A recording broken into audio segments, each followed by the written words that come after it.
So did I burn up a little bit from all the Did sun? you burn up a little bit? A little bit? A little cheeky, man. A little around the forehead, a little bit. Yeah. Not bad, though. Yeah, the Latrobe sun was searing. With nowhere to hide. You know how few trees. There are trees, but not many. No, not where you need them to be at, which is around the field, DK. That's right. Absolutely. That's right. But it was great to be around football, the reporting day for the Steelers out in Latrobe. I'm back downtown to do this. He is Ramon Foster, hence Ramon Foster Show. I'm Dejan Kovacevic of DK Pittsburgh Sports. And all of the various citizens are the ones whose commentary will be popping up across the screen. No doubt. Are we ready for a good show? I'm ready if you are, DK. Let's get this thing on. I mean, they start camp, then that means we got to be ready too. And it is Anderson Moore. Go ahead. It is hump day. Yes, it is. You ready? Mm-hmm. All right.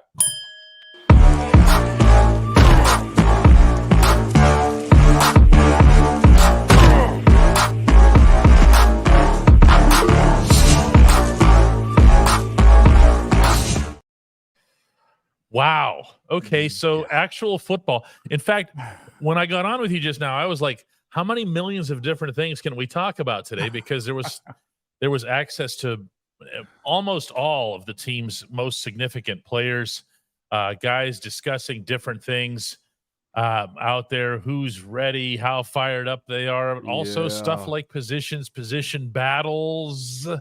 Yeah. And the number one thing I'll share with you, Moan, before we even dive into this is this team has a healthy, cool, not in super nervous vibe about it. Does that make any sense? It does. And leave that comment up there for a second from our friend Chris, man. I think it's why, DK, is because that right there, not just those three names. Chris has on here the Mink, which is Minka, P2, Patrick Peterson, and JPJ, Joey Porter Jr. are going to be like a wolf pack in the secondary. Not even the secondary. DK, this group, it seems like, has a good balance of Patrick Peterson's older veteran guys, Minka Fitzpatrick, middle career guys going into the, the high point of their career, and then youth talent. You think that's why? Because you got enough older guys to keep you calm, but enough driven guys like Minka, who's in the middle of his career, peak of his career, and prime. A bunch of young talent. Absolute prime. Yep. Does that make good sense to you? Think about it, man. I'm not going to lie to you. That hadn't crossed my mind, and it probably should have, because there's three tiers. It is to what's here. Okay. To what's in this fold. And what they have to do, this is actually the subject of the column that I'm writing in print for DK Pittsburgh Sports tomorrow. They have to come together. Yeah. They have to become a unit. And we don't know if they'll be able to do that, but you tell me, Moan, are they in good hands in that regard? They always are, DK. Like, one thing that can never be underrated when it comes down to the Steelers is the culture. Yeah, has it gotten, a little bit off the rails a time or two? Yeah, DK, but consistently, what has always happened? That train stays on the tracks at all times, and the ability for them to become a team together, teammates with one another, an actual outfit that you can roll out and everybody's on the same page, that's why you go to Latrobe. That's why you're in a position, DK, to say, you know what? Y'all ain't got nothing to think about but football. You can't go home to your families. Everything you need is right here on this campus. And we're going to watch film to 9:30, 10 o'clock every single night. And y'all going to be forced to be around each other.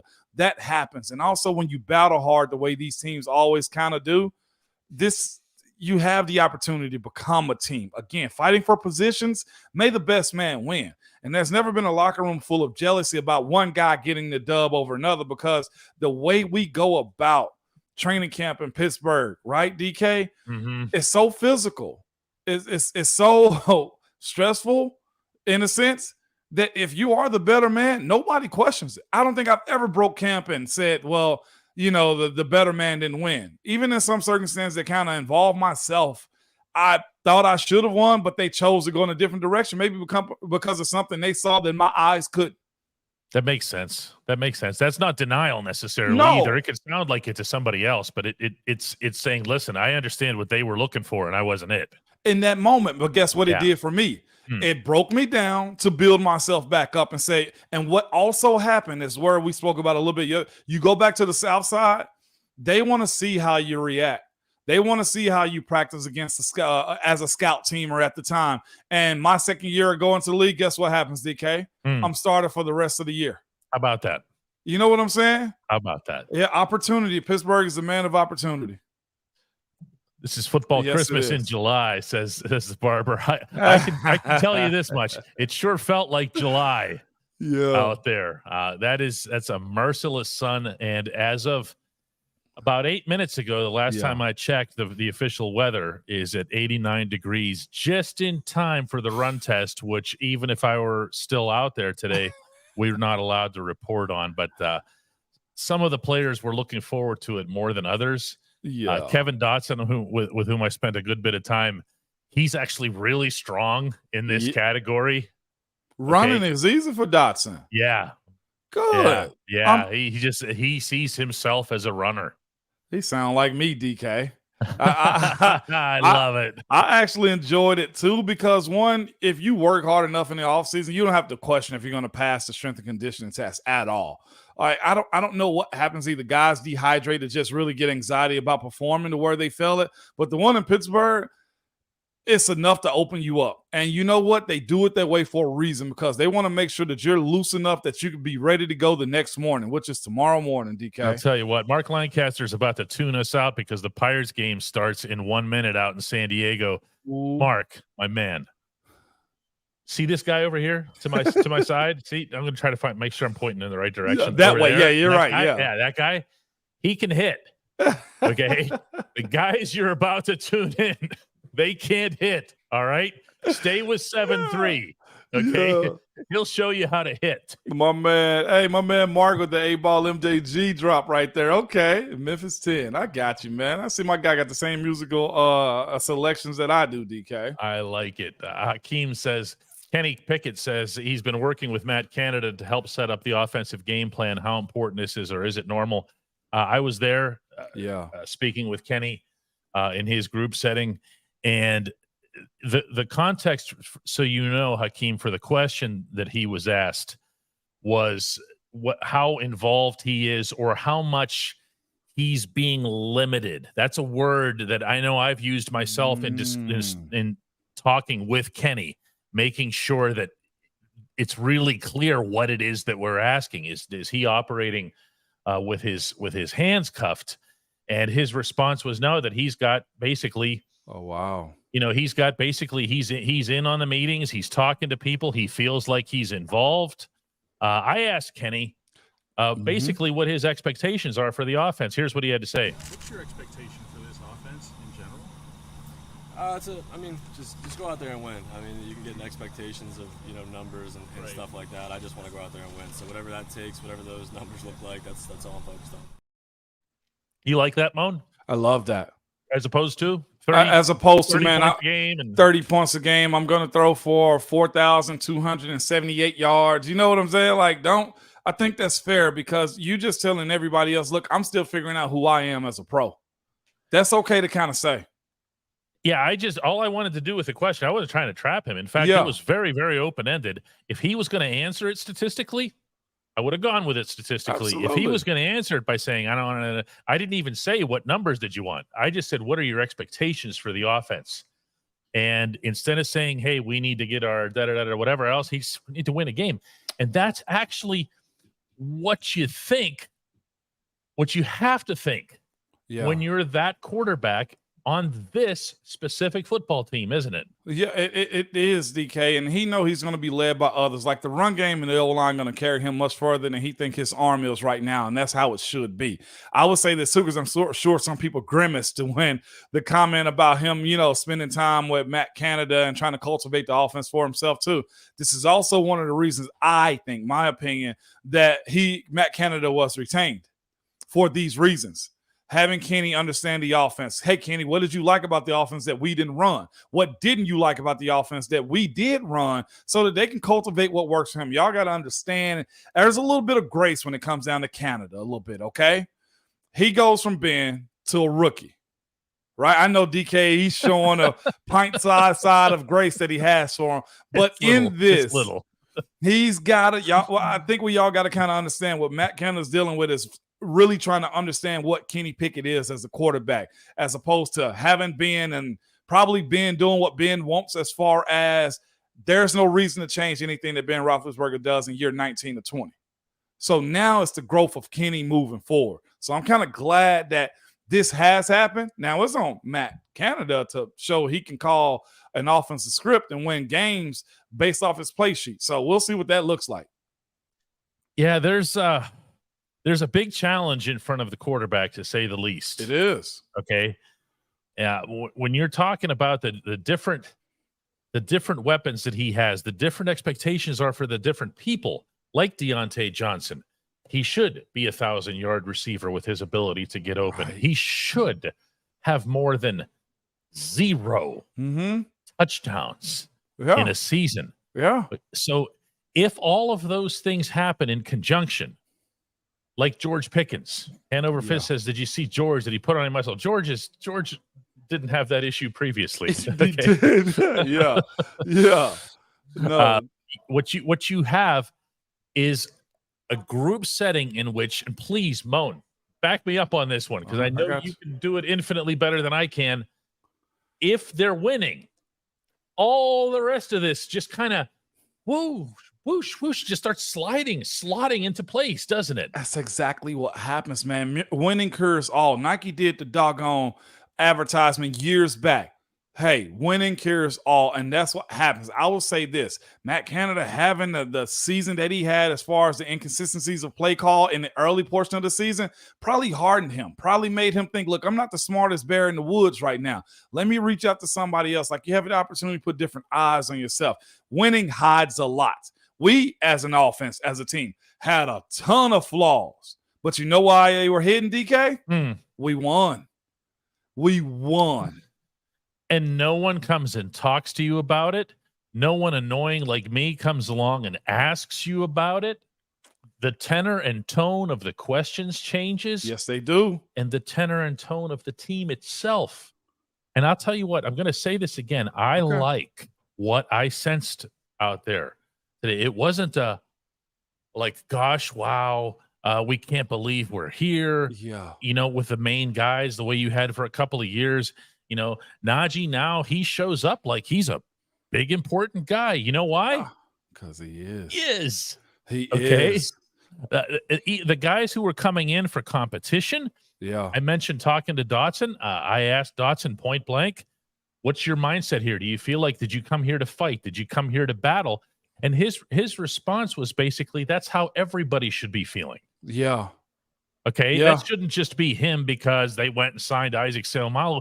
Everyone should be operating with that. You know what I did see on the light note as we get towards Moan here in a second, DK, is this. The linebackers. Watching Nick Herbig, walk in with a cart full of snacks already paid up for the duration of camp. I was just like, if that's not an outside linebacker thing, DK, I don't know what is, man. That's all I can really think is just outside linebackers gonna always do it right, huh? These snacks were so lame too, by the way. He actually asked me, Herbig asked me to watch the cart for a little bit because he had to go back to his car. So he's like, watch this cart. The cart was enormous, but it was filled with like trail mix and stuff. And I'm like, dude, nobody's gonna steal it, but I'll watch it for you anyway. All right, go ahead. Nobody's taking your cheapo trail mix. Get out of here. And all it was, I was thinking to myself, they told him, don't come empty-handed, and he didn't. And I always admire the guy. So, and this is such, and I don't even know James Daniels like that, okay? But here he was coming down the long steps up the hill. I'm thinking to myself, I was with all his luggage, pillow in hand and everything. I'm like, dog, like, you're walking down all those steps into the dorm. Like, you could have parked your car down here and just brought all your luggage in that way. You know what? That's a man with a mindset, DK, that's insane, okay, as far as James Daniels is concerned. Trail mix is not the bomb. Trail mix. The snacks were trash, says James Lawson. Yeah, that's funny. Brady says, Herbig seems like your funny best friend that you call for help no matter what. That's the vibe that I got. But again, you know, they show up, the Herbig brothers do. They have big smiles on their faces. The big man has a T-shirt that says happy to be here. Okay. It was fun. Nobody took themselves excessively seriously. There wasn't any sort of, you know, helicopter landing or any of that stuff here. It's a hungry team, Moan. Not for trail mix. It is the hungry for trail. I will say this about the older Herbig, though, Nate. Nate has that shirt on just to give you a little insight on like how Coach T or how coaches operate too. I'd never wear that shirt to camp. That happened to be here. I'd never wear that because all you need is one, maybe two bad practices, right? Or a bad game. And some coach or some prick of somebody in the building at a moment, I'd be like, this is what happens when you just happen to be here. And I lose it, DK. Yeah, I know. Never wear that. It's the end of that shirt. That's the end of that. Chandler Chase says that the massage chair was funny to see. For anybody who doesn't know what he's referring to, I also had a massage chair left at my feet to watch while somebody went to open the other side of one of these dorm room doors that doesn't have a handle. And the massage chair was there for the special teamers. Okay, Christian Kuntz brought that. But Presley Harvin also took some claim to it because these guys use their legs all the time, and they're really this. They and I said to Presley, I said, "Be honest here. That chair is all about the calves, isn't it?" You know what I'm talking about, I know right? the one that you had that kind of chairs. Yeah, because we have one at home. It's like it'll do this and this to your head and to your hands and everything else here. But when it gets to the calves, you go quiet. Yeah. The funniest thing I saw, other than the snacks, I didn't see the chair, was the funniest thing was the old school box fan. I don't know who it was, but the window box fan was, and I was just like, oh, we really just stopped at any store to pick this up, man. I didn't imagine seeing a box fan come into the dorms, especially the way guys like to buy like fancy, expensive stuff like a Dyson fan. I expected to see that. In Latrobe, they refer to that as air conditioning. That's true. Rooney Hall is good, though. I got to give it to him. No, my God. It is. When we come back, we're going to do the only segment that matters. And here in the shop, we're going to have 12-year-old Glenn, who's come in today just because he has a question to ask Moan. So we're going to be taking care of that as well. If you want to become a member, dkps.net/join. And the only segment that matters? We did that. Mo. Here it comes. Let's do it. At DK Pittsburgh Sports, we take pride in coverage that connects our city's fans to their favorite teams. Now, that connection's stronger than ever. Introducing our all-new state-of-the-art app. Find expert inside reporting and original podcasts. Check live box scores.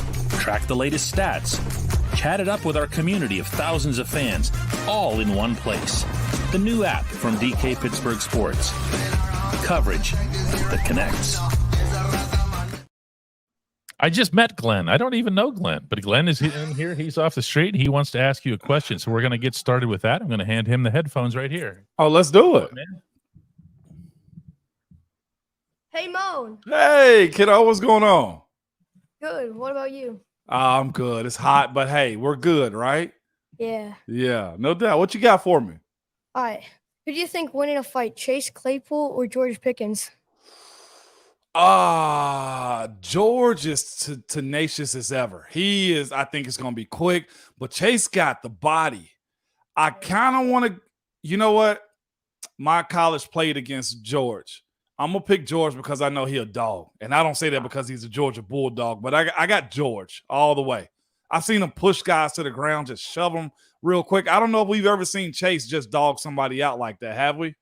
Nah, he ain't got that mental state. I know. All I'm going to is I'm going with George Pickens hands down easily, okay? Yeah. Nice, man. Great question, by the way. Yeah, thanks. See you. Thank you. See ya. All right. See you. Kid is a savage. Yeah, what's that all about, huh? Kid is no, he want to make sure we won the trade. That's all. Oh, okay. Well, yeah. yeah, I mean, I don't know that they'd fight. I don't. That Pickens has some of that in him. We know that Claypool has some of that in him. We've seen it at various times. But I'd like to think, and have every reason to think that George Pickens is gonna be a pretty good teammate here. Yeah, I got versus Chase since he's not with the Steelers anymore. I'm picking George all day. Okay, that's first and foremost. Right. That's first and foremost, man. That'll definitely work. That kid is a true Steeler savage, DK. That's all I got about that one. That wasn't what I was expecting, but hey, that's why this big rage stuff. It's contagious. It's contagious, man. I had to put the rage up for our guy. He was on point with that one, DK. Hey, see what I'm saying? D. Jacob gets it. Yeah, I like it. By the way, Moan, you know what else I like? What you like? Since I was there today. Oh, what? Oh, I know. Yeah, you do know. You do know. Now, they didn't have 3 chefs greeting me at the door, but they did have themselves a pretty nice sandwich. I got a cold Italian I just watched them make it right in front of me. This isn't one of those that are wrapped up at the Get-Go Cafe and Market. Quality is at the core of every menu item because they do have 3 expert chefs fine-tune every detail so that every sub, burger, salad, wrap, drink, and app, including the one where I stopped today in Jeanette, is crafted for craveability. Order your favorite entry at the Get-Go Cafe and Market today. Better believe it. And I'm going to repeat for everybody that if you're going out to training camp, there is a Get-Go Cafe and Market right up the hill. Yeah. Right up the hill. As you're coming out of the campus, make a left, not a right. Yeah, I'm telling you. I prefer the one in Jeanette. It's actually a really, really good one. Hey. Because it's more on my way home back downtown. Man, the Italian sub is by far one of the best go-tos. You get like extra oil and vinegar on yours, or extra vinegar. I'm a vinegary guy, so I like it. I don't like any liquids on the sub at all. Really? Yeah, I don't even know why. It's just kind of a thing. Like it's maybe just feels a little bit messy or whatever. I just tell them a ton of meat, a ton of cheese, and that, by the way, you don't tell them. You put it into the kiosk. Yeah, you have this thing exactly the way you want it. You know what I mean? Man, that's beautiful. That is also a curse, though, too, DK. Yeah, it's having the option to do it on a computer. People just be adding random stuff. I'm people. I add random stuff to my subs. Brady wants to know, hey, Moan, what was the strangest thing someone ever brought with them to Latrobe? Ever brought with them to Latrobe? Nobody ever brought any animals or anything like that. That would have been weird. Okay. There are some rules where I think it's weird to see guys carrying those big old TVs at times. It's just insanely huge. Like, dude, do you really need a 65-inch TV in the dorm rooms? I've had like big TVs, but never like a 65er. Like, goodness, you can't even go to sleep with that thing. Yeah, I'll tell you what, I saw 0 TVs today, and I think I know why. It's when where are we all watching stuff now? Phones, tablets. Yeah. So if you're in a fairly modest, just small size dorm room, you just put the buds in, you put this thing on your, on your chest, chill back and just watch it. Little pro tip though, there is a furniture place in Pittsburgh that will lease out furniture to guys for training camp. Overpriced, I must say, for the time that we're there. But so they will deliver the beds, the TVs, the recliners, and fridges to your room. Yeah, Broderick Jones did not bring any snakes, by the way. Couldn't handle it, DJ. That did not happen. Bob Schreiner says that it rains 270 days a year. It actually does not. Okay. I wish that it did. I wish that it did. I actually really, really like rain and miss it when it's not around. We've had a pretty dry year. They say because of El Nino or something going on right now too. I don't know what that means. I have no idea. I saw something, a quick a quick fact too, DK. This is awesome. I went and watched the 09 away game at Baltimore. Totally forgot it was Dennis Dixon's first start. And yes, that was my first start too. Is that right? That is right. This was a W? No, I think we lost that one. Probably by 3 points. Probably about 3 points, DK. Absolutely, man. It was my first start. Steelers Martini says, upset. I was driving. My phone played yesterday's stream instead of today's. How did we do? Oh, yeah. Yes. Welcome. Okay. From the uncle's table. Okay. looking forward to you making us a martini at some point. Actually, nobody tell him, but this actually is yesterday's show. We just had this Kenny interview. It just went into the future, just dynamic. I got into my DeLorean today and asked him questions. Carl says, can't wait to get to Latrobe. Got tickets for August 1st, taking the grandkids. You will have a good time. August 1st. Is that Friday Night Lights? No, can't be. Because I'm trying to figure out how you get tickets to something that's free. It may be tickets. No, August 1st is a Tuesday. Ross Gauntner is a new member. Welcome to Ross. If you want to join Ross as a member, you can do that by going to dkps.net/join. If you're not a member and you haven't seen that, make sure that you have your accept gift memberships toggle turned on, because we have some really generous people in this group here. Jeff Rossi asks, hey, Moan, what's Joey Porter Jr.'s floor? I can't imagine him being a bust, but will the transition to the NFL prove maybe a little bit tougher than we're expecting? You know what? I think Joey Porter Jr. is already a success. Let me tell you why. The young man understands what it takes to be a pro. He's grew up around it his entire life. Whether he has some bad moments or it's all up, his dad has gone through every single emotion as to being a pro. Yes, it's on him on the field to make sure he is a consummate pro on how he handled himself. But I don't worry about him being a flop. I truly don't worry about Joey Porter not understanding the defense or making plays or understanding what physicality is. The small stuff that they knocked him for as far as being grabby, Coach T gonna knock that out in the first friggin' 2 weeks of camp. And of course, there would be growing pains. I don't see him being a flop. I see this being more at the minimum a really good starter. Whether he makes all Pro Bowls and stuff like that, I don't see it being anything below a solid starter at some point. Yeah, it's a lot of playing the cornerback position that those players will tell you is exactly what Joshua Dobbs here points out, which is that every cornerback gets burnt. It's a lot like baseball in that it's more about how you handle the failure than it is how you handle the successes.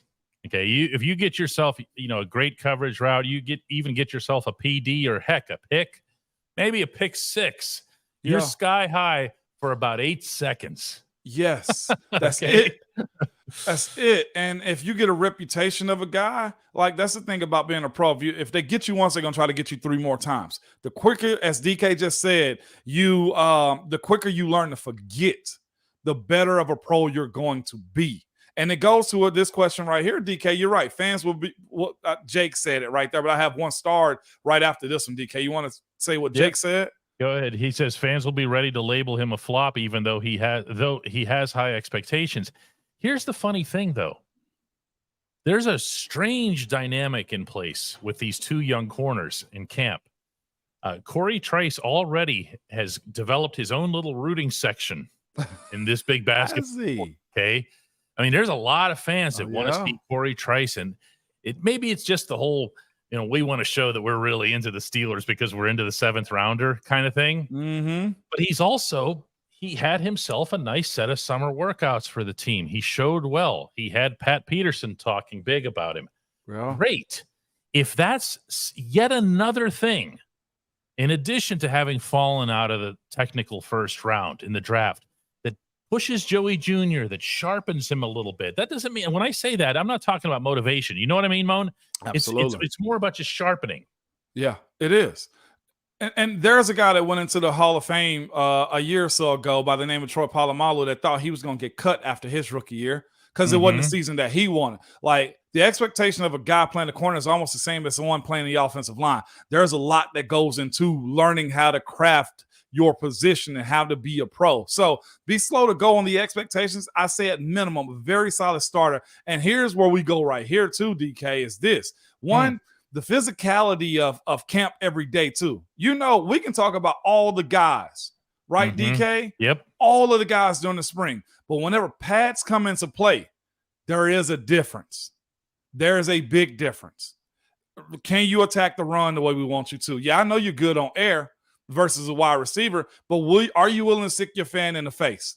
Are you willing to do this day after day after day as far as being a pro? And this point right here, I'm going to go back to it again. Hey, Mon, what is the biggest deciding factor in training camp as to getting a starting position? Consistency. consistency and being a good teammate. Those two things. Can you digest the playbook? And are you consistent that at least we know, even on your bad stuff, are you consistently bad at those things so that we know how to cover for you? That's what determines the starter. Our Martini man comes in as a member. I like that. I always like when somebody comes in and we give him a little bit of a something or whatever. And He's got a bow tie too. Respond to it. You think that's really him? You never know this day and age, man. He can let us know. I love this one. Sticky B says, hey, Moan, when a player makes the 53-man roster, are there any costs that they have to cover for gear, etc., for making the roster? Great question. I never thought about that. Because it doesn't exist. It doesn't exist. No, hear me out. You make the team. You honestly have unlimited Nike gear. They wash your equipment every single day. You have no cost whatsoever. There is like I think Allegheny County, which is where the stadium is, like stadium fee that goes into us playing there, I think. But as far as you paying anything, no, you're part of it. You get all the treatment and gear that you want within reason. Yeah, I mean, if you ask for gold-plated whatever else here, the equipment staff is going to be, get out of here. Or if you're trying to get cleats from the equipment room to outfit your high school football team, bro, you make enough money, go get your own stuff. Yeah, that's not going to be it. This reminds me of when people ask about our reporters and they say, do they pay for their own travel? Like we have a guy right now covering the baseball game in San Diego. Do they pay for? Oh, yeah, it's just not how businesses work. You have to cover the expenses, every penny.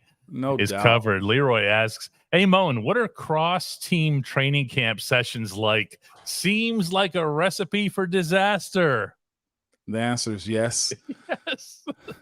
Buffalo Bills, baby. Buffalo Bills. I've seen every team in America that have joint practices fight, and this is why. One team has to decide they're not going to be the alphas if you're not going to have a fight, and neither team wants that.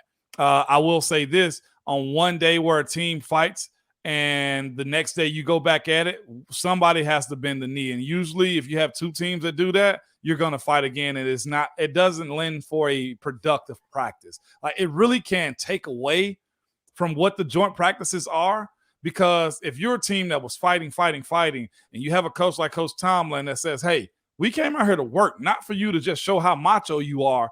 Like it really just, all right, man, let's get through our rep and move on a little bit. It can take away from it.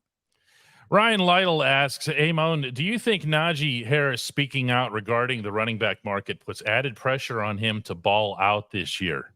He's in a pressure point anyway. Yeah, I was going to say something like that. But to answer the question, yes, I have heard that conversation where this group of running backs is going to go out and crush it as much as they possibly can to show how valuable they are. Great. But what's the catch-22 on that, DK? The team wins regardless. Oh, yeah. And he brought it up again today.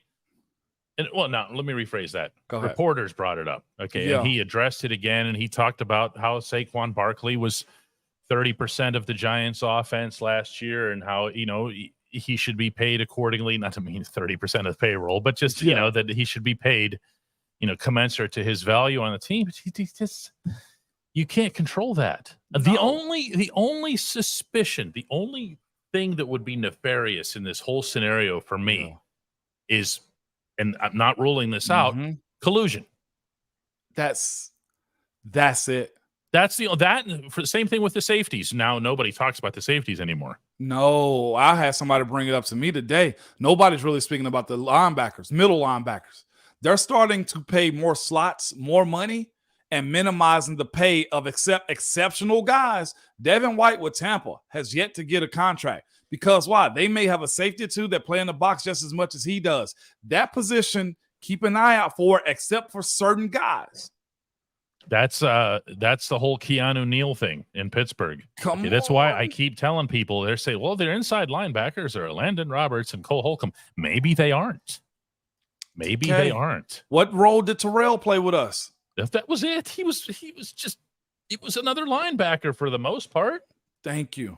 Never particularly great in coverage. It didn't really need to be because he was pushed up to the line so often. Keep an eye out on it, okay? And speaking of Terrell, I see one real quick from my guy Brady. Says this: what necessarily counts as a flop? Was Terrell necessarily a flop? He wasn't a flop. Oh. Did he live up to the high expectation of a first rounder? No, he didn't. But you got to think Terrell played 5 years with one organization, still got a contract in another place. Flop is crashing out. It's heck, I don't know if I can call Robert Gallery a flopper. You remember him coming out? One thing that doesn't get enough attention, and this applies to all sports, is that all draft classes are not created equal. Okay? Nope. So somebody's late first rounder 1 year, which TE was. Yes, he was. Is a completely different thing in another year. That's human nature. There aren't 75 billion people playing football in the world. You are going to see a variance because of the low percentage of the population that qualifies for the NFL draft. You're going to see the classes go like this. Okay. We only ever seem to talk about that with the draft, Moan. Am I wrong here as it relates to quarterback? We do, man. Oh, it's a down year for quarterbacks, up year for quarterbacks. It's the whole class. It can be the whole class. And I'd almost look at it like it's easier to focus in on the ones that did bad, but think about the guys that were later round guys that became studs. Like nobody was expecting Javon Hargrave to do that. You know what I'm saying? Like, look at Jalen Warren's situation right now. Like, I think it's easier to point those guys out that go over and beyond. And it's easy to say a guy's a flop because some of it may be system, coaching change. Like, there's a lot that kind of goes into a TE situation. To me, is just always unique because he did start. He did play. And we just mentioned it. He's at that position where nobody's really playing. Well, see, there's another thing, too. You use the word flop.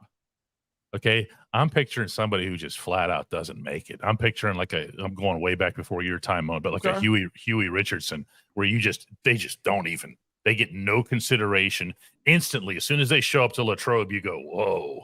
Yeah. Okay, that's a flop. TE is still playing in the National Football League, and he's being paid by a very, very, very good football team to do that. Yeah, to be part of their defense here. And don't want to make it seem like it's homerism when you speak about that, but that term of like flop to, to really excel in the expectation, it's a very fine line. Is Baker Mayfield a flop? No. Did he live up to expectation? No. Is he still a pro? Yeah. You know what I'm saying, DK? Mm-hmm. Like there's a lot that kind of goes into that term. That's an episode in itself, DK. Yeah, it really is here. T was a good pick relative to his draft. Apparently the Steelers were looking for something position-wise, but then, as we say every year before the draft, that's the mistake. Yeah. Okay, never, ever, ever draft by need unless someone that you have actually aligns with your board. Now, we want to start getting into Cleveland guys. You've got all kinds of – we can't say bad things about Jarvis Jones on this show. Take it back. We didn't even hear it. He the homie, man. Jarvis is just such a good dude. It's not his fault he was taken where he was. And he's the reason why you probably got one of your Georgia guys too, because that's where he is. And Jarvis is probably a whole lot more successful as a coach than he is as an NFL player, which was still also a first rounder. That in itself is a success, DK. Then first round. I like this one from my friend George Vukovic. He says 2 days in a row. Hey, Moan, do you miss it at all today? Because we miss you. No knock on these guys, but you were just so easy to root for. George, you make me feel good on this hump day, man. Do I miss it at all? The play of it, the back and forth? No. I miss watching the film, the camaraderie of camp after practice, and just the running out of the tunnel. I can always go for another one of them, but the overall play, it's a young man's game, and there's somebody that's there like me. They just don't know it yet, George. Our latest update here, since we just had a request for this number, is 568 numbers, 582 all time. So 568 is the active number. And for those of you who are waiting on merch, remember that the goal here is to get to 1,000. Stack. 568 is as high as we've been. So we don't have that much further to climb, but we do have, more than halfway home. It's something. And the way that you can do that is by going to dkps.net/join. Michael Carlson calls people who get off on TE narrow-minded. He's a safety, and before him it was Troy. It's just, that's a hard follow-up, baby. Everybody thought, first-round safety, great. Another Troy. No, man. This one popped up. I don't know how I feel about this one either. because it was a high draft pick for a guy like Dre Archer, but I'm not sure how I feel to call him a flop or not. I just think the NFL was ready for him at that moment, or he wasn't ready for the NFL in those moments, DK. Mhm. And it was other guys that emerged so fast around him, around Dre, that he didn't have any opportunity to recover, to prove himself too. John Matthews paid his membership today. I guess that means before that you had one of the gift ones. But when you pay, it's recurring, and you're in with us, pretty much for good. Luke says, "Hey, Moan, what was the hottest day at training camp that you practiced in?" Every day, okay? That place. That place is really hot. You mentioned some, DK, and I almost like turned my nose up at you like, yeah, whatever, okay? You mentioned that it's only like 88, 89. No, screw that, DK. That 88 with them pads on and that sun bowl of a field with that humidity, DK, feels like it's 101. It's always hot to the players, and we just sulk with one another and just be like, oh, my God, can we get this over with? Only days that was really the hottest day, it's only the days I can remember when my cleats were soaked from sweat.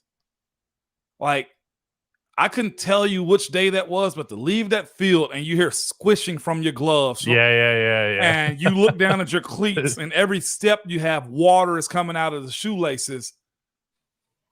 That's a lot, DK. Hanover Fist says, "Hey, Moan, give us your football face." That's it. That's all I need. Man, that actually is him too. You know, when the camera would go on close-ups, you know those huddle shots. Mm-hmm. You guys, I'm talking to you guys out there, not him. Okay, when they would do, that was him. Mm-hmm. You just now picture the helmet and the face mask and the 7 and the 3 on the opposite sides of the gold stripe. All of this isn't showing. You just see the eyes, which are probably a little bit lower, and just this part, and it's just. There's just too much going on, right? It is. For you to be engaged in any sort of excessive emotion, isn't there? There's too much happening. I'm a joke with Between Marquise plays. a little bit, but just like overall, I'm thinking about this. I gotta talk to him and make, hey, remember this, and this. Hey, Mom, check this out, that, and that. Hey, when they line up like this, Al, this is what they're gonna do. Like it's so much so to have a erratic face or a smiling face. No, you just need to be. Luke says he's a man of many faces.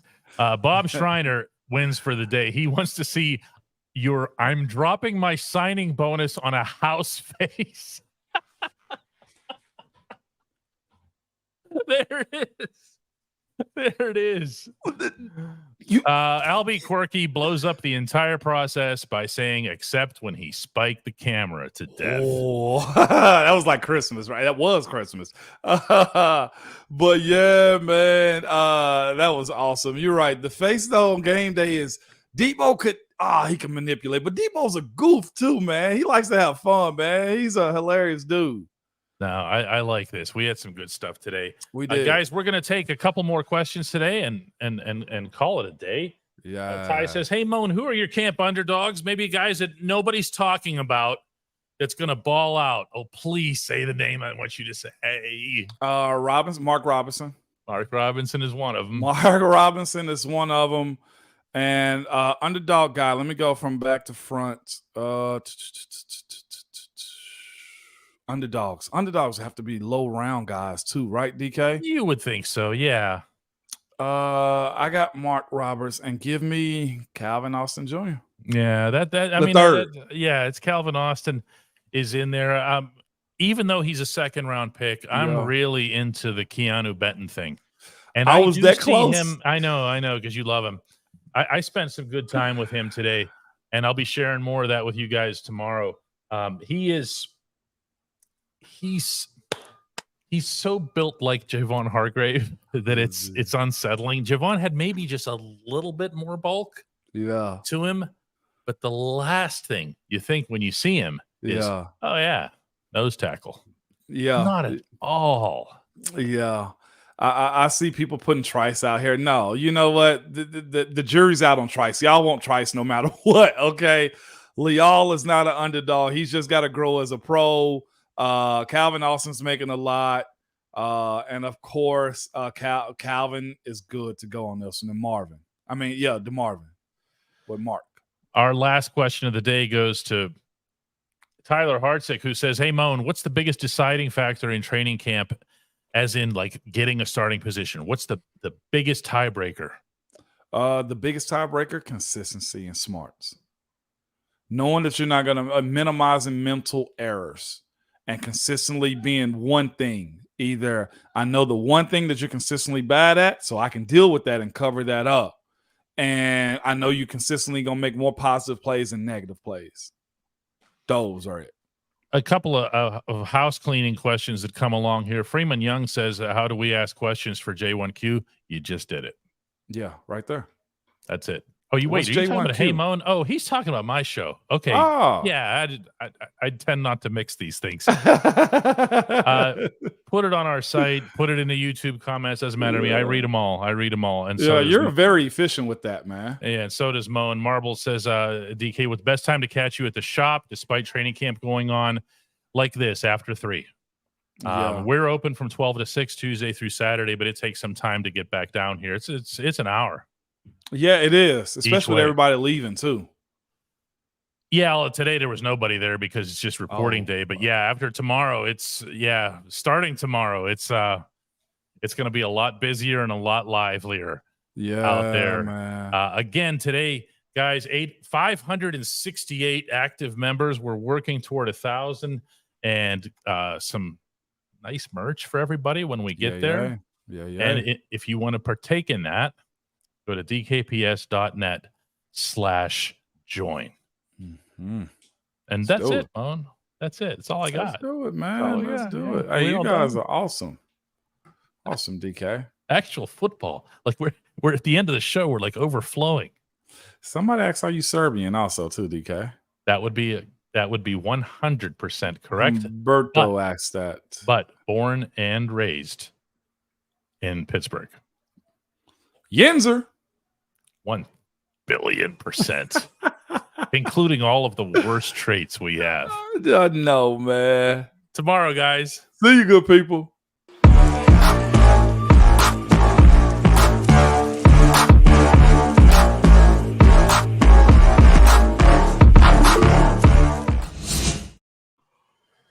What was the young man's name again?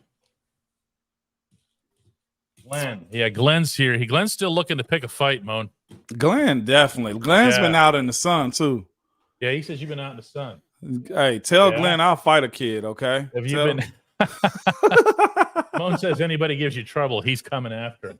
How'd you like to have an 11-year NFL guard standing in front of you saying, "Hey, you want to go at Glenn? You got to go through me." I couldn't see anything past him. That's the answer right there. Oh man! All right, Moan. Let's do it again tomorrow. Brady said, "Moan, settle down." Yeah, you're right, Brian. I'll fight a kid Tomorrow, guys. See you, good people. Bye bye.